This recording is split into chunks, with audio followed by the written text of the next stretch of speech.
Dans un gymnase de boxe, un boxeur amateur nommé Samir est vu en train de s'entraîner pour perfectionner ses talents afin de devenir un boxeur professionnel. Alors que l'entraînement se poursuit, un groupe de voyous apparaît soudainement de nulle part et attaque tous les athlètes à l'intérieur du bâtiment. Samir, enflammé par l'émotion, ne resta finalement pas silencieux et fut contraint de s'impliquer dans la bagarre. En conséquence de l'incident, la police française envoya Samir en prison. Pendant ce temps, l'entraîneur semblait regretter profondément l'implication de Samir, qui se retrouvait en prison au milieu de sa carrière qui montait vers le niveau de boxeur professionnel. Après avoir purgé plusieurs mois de probation, Samir fut libéré à condition de ne pas s'impliquer dans des activités criminelles. Sur le chemin, Samir fut abordé par deux jeunes hommes qui étaient ses anciens camarades de gang lorsqu'il travaillait encore comme trafiquant de drogue. Les deux jeunes hommes lui remirent un message de leur patron qui offrait à Samir un autre emploi comme coursier de drogue. Cependant, Samir refusa poliment l'offre. Samir préférait travailler sur un projet de construction. Après le travail, Samir rentra chez lui à pied. Cependant, en chemin, il fut de nouveau abordé par les deux jeunes hommes. Ils lui demandèrent de venir avec leur patron Farhan. Soupçonnant une intention malveillante derrière cette proposition, Samir s'empressa de s'enfuir. 5 ans passent et l'histoire se déplace dans un village de pêcheurs en Thaïlande. Après un incident qui tua accidentellement l'un des voyous, Samir décida de fuir la France et choisit cet endroit pour commencer une nouvelle vie. Pendant son séjour en Thaïlande, les villageois accueillirent Samir chaleureusement. Il travaillait à côté comme pêcheur. Bien que ses revenus fussent insuffisants, au moins il pouvait continuer à vivre ses journées en paix et tranquillité. D'autre part, Samir est maintenant marié, il a épousé une femme locale nommée Mia et ils ont une belle fille nommée Dara. De plus, Samir travaille également comme guide touristique dans un hôtel, prenant et déposant des touristes étrangers à l'aéroport et les emmenant à l'hôtel où il travaille. En plus de travailler dans l'hôtellerie et comme pêcheur, Samir participe parfois à des concours d'arts martiaux Muay Thai près de chez lui. Avec un passé de boxeur, Samir a un avantage dans les matchs, il peut s'adapter rapidement et lire les mouvements de son adversaire, ce qui lui permet de facilement vaincre les combattants de Muay Thai qu'il affronte. Cela rendait un parieur nommé Somat heureux, car il aimait parier sur les matchs. Lorsque le deuxième match commença, comme d'habitude, Samir domina à nouveau. Cependant, cette fois, il fut contraint de céder face à son adversaire, car en coulisses, Somat et les organisateurs du match voulaient que Samir perde, avec la promesse d'un paiement 3 fois plus élevé que d'habitude. L'entraîneur de Samir, Ansa, une légende du Muay Thai, regretta la décision de Samir. Cependant, il est connu que Samir fut forcé de le faire pour gagner de l'argent et réaliser le souhait de sa femme Mia d'acheter un terrain sur la plage.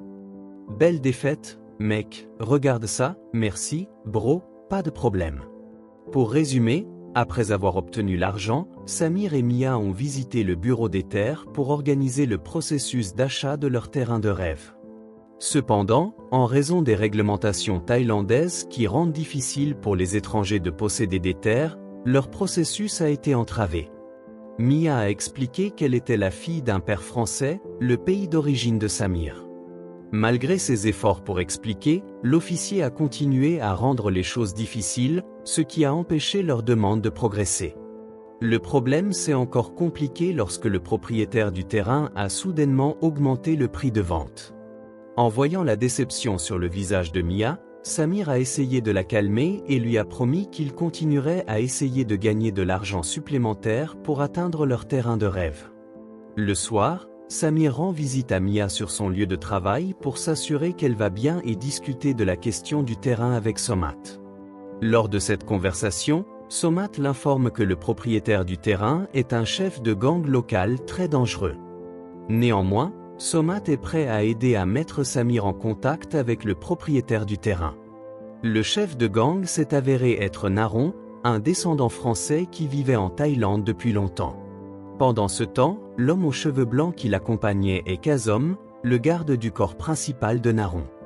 Les deux semblaient connaître les intentions de Samir de la part de Somat.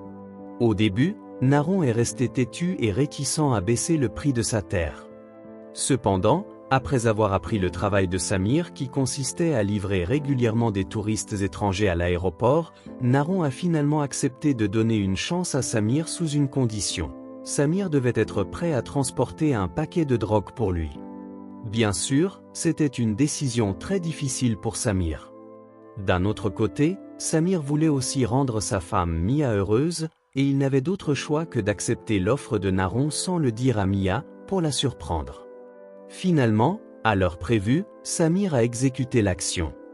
Il a transporté le paquet de drogue tout en livrant les touristes. Apparemment, Naron avait envoyé l'un de ses hommes se déguiser en agent de l'aéroport pour aider Samir, espérant que l'action se déroulerait sans accroc. Cependant, qui aurait cru que les vrais agents de l'aéroport se méfieraient de leurs mouvements? En conséquence, quelque chose d'inattendu s'est produit. Après avoir réussi à s'échapper de l'aéroport, Samir a dû abandonner le paquet de drogue qu'il transportait. Lorsqu'il est rentré chez lui, il a réalisé que sa décision ratée avait déclenché un gros problème. Naron allait sûrement le tenir responsable de cet échec. Réalisant la situation, Samir demanda immédiatement à sa famille de partir. Heureusement, Samir a réussi à se sauver en sautant dans l'eau, et il a finalement été sauvé par quelqu'un qui s'est avéré être Ansa. Samir s'est finalement réveillé après avoir reçu un traitement traditionnel de Ansa. Dans un état semi-conscient, il a vu l'ombre de Mia derrière l'obscurité, comme si elle demandait à Samir de venger sa mort. « Tu n'as rien mangé depuis 2 semaines. » Quelques jours plus tard, Samir est venu chez Somba après que son état se soit amélioré. L'arrivée de Samir a certainement surpris Somba, car tout le monde, ayant entendu parler du massacre, pensait que Samir était mort. En réalité, la police locale avait fermé l'affaire. Cependant, avec une photo de sa femme, Samir espérait toujours que sa fille Dara était en vie et était déterminé à la retrouver. La première étape de Samir fut de rencontrer une serveuse de café où il s'informa sur les whereabouts de Naron. La serveuse lui expliqua que Naron fréquentait un bar et conseilla à Samir de le chercher là-bas. En résumé, la nuit tombée, Samir se rendit immédiatement au bar en question à la recherche de Naron. Là, Samir rencontra une femme intéressée par lui et ils lui donnèrent facilement des informations sur Kazom qui se trouvait au centre de prostitution de Naron. À son arrivée, Samir vit les visages des criminels impliqués dans le massacre de sa famille. Ne perdant pas de temps, il les élimina un à un jusqu'à ce qu'il n'en reste plus aucun. C'est alors que Samir reçut des nouvelles indiquant que sa fille Dara était toujours en vie et avait été emmenée par quelqu'un. En arrivant, ils furent immédiatement confrontés aux hommes de Naron. Enfin, Samir obtint des informations sur l'endroit où se trouvait sa fille grâce aux hommes de Naron, qui lui dirent que Naron se trouvait maintenant dans une usine sur la plage. En résumé, ils arrivèrent à l'endroit et Ansa fit le guet à l'extérieur de l'usine pour distraire les ouvriers et les hommes de Naron qui étaient en garde. Ils ignoraient que le vieil homme devant eux était une légende de muet. Pendant ce temps, Samir continua à marcher dans l'usine espérant y trouver Dara. Il interrogea un employé qui semblait cynique et ignorant, mais qui accepta quand même de le conduire dans le bâtiment. À l'intérieur de l'usine, des dizaines de filles étaient forcées de fourrer de la drogue dans des crevettes et de les emballer.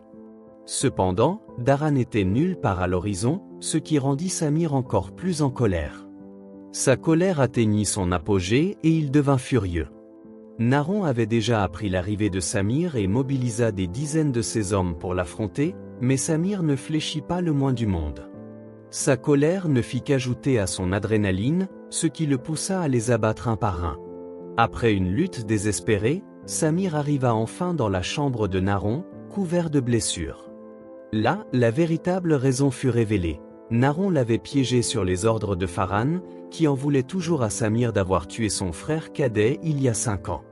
Plus surprenant encore, Naron avait obtenu toutes les informations sur Samir de Somat, qui avait été tenté par l'appât du gain. Cependant, malgré ses actions, Somat avait encore une conscience. Il choisit de sauver Dara, qui semblait effrayé après avoir vu à quel point Naron était dangereux. Après cela, Naron ne se rendit pas compte de la grosse erreur dans ses calculs et tenta de tuer Samir de ses propres mains. Mais comme il s'avéra que Samir pouvait riposter, il tua Naron. Là, Ansa était dans un état critique, perdant beaucoup de sang, et finit par expirer lentement. Le lendemain, Samir poursuivit sa recherche pour retrouver sa fille. Il se rendit au nouveau restaurant de Somba, où Somat plaida coupable et était prêt à subir les conséquences de sa cupidité. Pointant déjà son arme sur la tête de Somba, Samir entendit soudain Dara l'appeler. Il lâcha immédiatement son arme et serra sa fille dans ses bras. « Je ne voulais pas que ça se passe comme ça, tue-moi papa, dit-elle. Malheureusement, Somat ne put retenir sa culpabilité, à la fin, choisit de se suicider.